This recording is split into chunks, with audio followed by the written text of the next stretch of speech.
Oh, these are the Minesweepers. The man that had the shipyard, his name was Vaughan, and he built this on the fishing boat plan because it was shallow draft and it could go in for mine sweeping. And they used fishing boat lines for it. That's a minesweeping place. Yeah, that's down where Colonies, around where Colonies is. The shipyard during the war. They built vessels for the Navy down here. Yeah. And in Chamcook, they built 65 fishing vessels.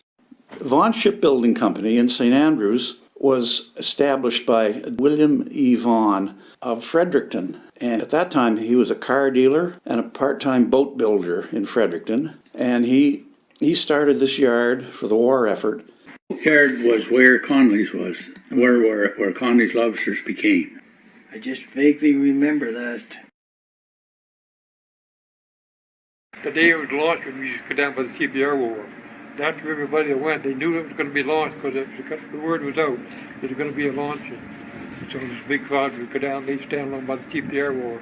You know, that was a big day for St. Andrews because people were watching the launch. Whoever thought they'd be making Navy ships in St. Andrews. Then the day it burned in 1924, I was standing on Pagan Street, and there was one was all ready to be launched. When the fire got so bad, big doors on the back of the building fell out, and then the back end of one of the builds fell out and rolled down the ramp onto the beach. I watched 3 or 4 launches, but I don't know if anybody around town that would even know. There must be a record somewhere. But then, as we all know, it burned down in 1944, and it forced the cancellation of the last 3 contracts. And I think 2 of them were actually on the ways when the fire started. I remember the night it burnt down. Yeah. Yeah, and the rail cars and everything there. Yeah. Yep, that's here. That could be Red Frobishaw's fish shop. Because I remember going down and getting lobster there to use as bait to fish flounders, which is ridiculous when you use it. They're pulling it out. That's what they're doing. I wonder what that is. Yeah, going to slide her in the ocean. There she comes. There she comes. Yeah. Look at all the people on it. Yeah. I still remember being on the platform when my mother christened one of those minesweepers. She christened it. Okay. Maybe that's the one I remember watching being launched. Yeah, I can remember that sliding into the harbor. Yeah. Everybody just held their breath and made sure when it hit the water, it still was upright and everything. Let's see if your mother's there. See if you're there. You weren't on it, were you? No. You were. Remember who broke the champagne over it? Hit it twice before it broke. Oh yeah, that was bad luck. The first 2 minesweepers built at the yard were MMS class trawlers. They were 225 tons, 117 feet long, and they're made of wood. And MMS 256 was completed on August the 1st, 1943. It was sold after the war. MMS 257 was completed on the 9th of August, 1943. And it was it served in Europe, and it was mined and sunk in the Scheldt estuary in 1944.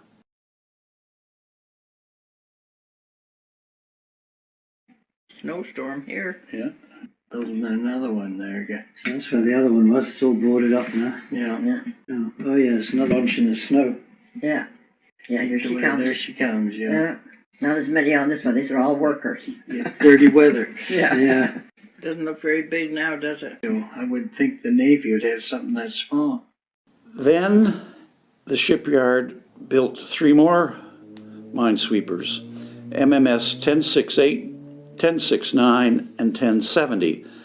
These were Admiralty type trawlers. They were 360 tons, 126 feet long, and also made of wood. The 3 Admiralty type trawlers, 1068, 1069, and 1070, have completion dates on this website of July, September, and October 44. Now those dates may be just after the fire, and I think that probably what happened was they had slid down the ways and into the water, and then they were finished while they were afloat, and then they spent a lot of time with all the detailed finishing on the interior and whatnot.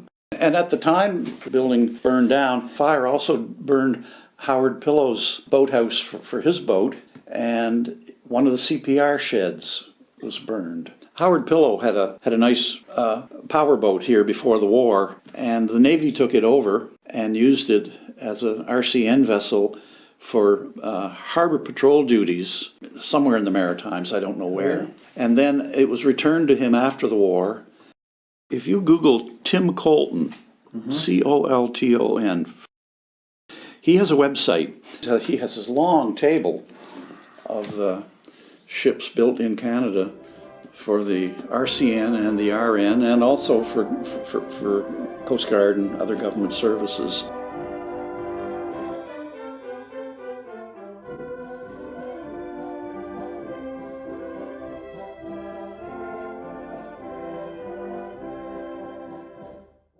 German submarine came in. Was that a German boat? That was a German boat. Yes. Yeah. That they captured German U-boat. Oh, I never saw And that. I don't know, because it had numbers of the Canadian, it's got the Canadian ship and then this thing tied alongside. You think people would remember that, because they remember about the gun, the German gun that was out at the point for so many years. I'll tell you about the German boat at the biological station. And everybody could go and visit. And Billy had been away. And when she got back, there was nobody to go. And she found out that I hadn't been on it. So I said, no, I didn't want to go. So she went down to the director, and I was ordered to go with the boat. So away we went. And rough, you think that's rough. But we go like this, it'd be the fourth step, then you can step out and get in the boat. So we, get up steps to get in the boat. And then when it was so rough to come home, they couldn't get the little boat out to the big boat, so they put us in a rubber raft and dropped us over the side and rowed us over to our boat. And then we were going in, Billy says, there's a big dance out there, we're going tonight. I said, no, we're not. You go if you want to, but I'm on dry land, I'm staying on dry land. I said, I'm not going up there again. So And- what was that ship? Do you remember? No, I don't, but I tell you what I have, I've got a glass at home from it, because they gave us a drink. And when they lowered us over, I had to hold the bottle, the glass, and never did let go of it.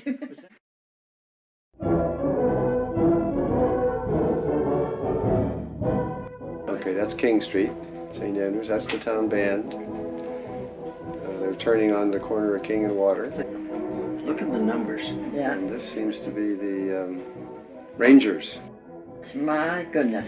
They had Girl Squadrons of Rangers here, which was a civilian organization. Union Jack, eh? Now they don't even have them. And I was a sea ranger, Were you? and I was a leader. Geez, I was something pleased with those Sea Rangers, those Linda was in those. And one day I came home and I had to dress up to go somewhere, and I went to my dresser to get a white shirt, there was none left. They needed white shirts, so Linda brought all her friends in, took all my white shirts and dressed up, and away they went to whatever they were going to. Okay, here we are by the post office. And again, that's the Girls Rangers group and the Boy Scouts. We always used to go to school and march from the school. Well, that's down, that must be Remembrance Day. Here they come, look at this. Now, I've seen that part of this. This looks to me like a pro band. This is not like cadets or school. So this could be a naval reservist group. There's our constable with his hands behind his back, the town constable. So it could be even earlier than that, because the RCMP didn't come here, I don't think, until after the war. So this could be between World War I and World War II. Cars are older, aren't they? Look, the Model A coming behind them in the parade there.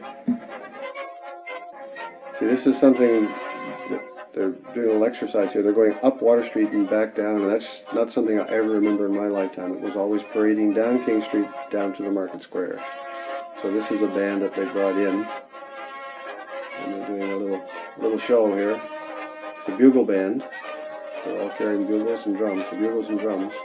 So this could have been, for example, before the parade, and they just put on another marching display, because there seems to be 2 or 3 swings here at Water Street.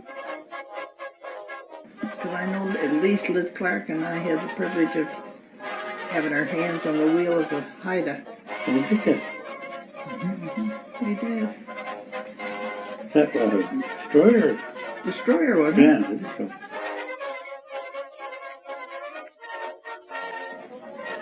It's a military transport truck parked there at the foot of the wharf. So they've trucked down from wherever. Yes, no, they weren't from here, we wouldn't have had that many. Brought them in from outside of the Nancy. Yeah. Where they came from. So this looks like a bit of a musical display prior to, see this, here's a Royal Air Force uniform and a naval uniform.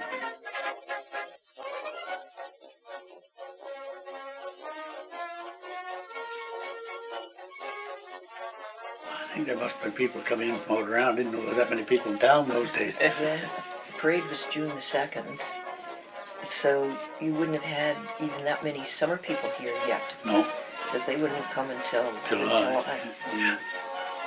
Captain's area.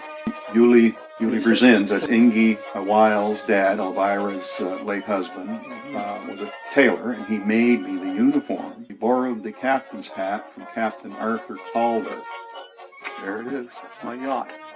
And that stayed in my grandfather's barn for years. I can remember seeing the remains of it out there probably 30 years after.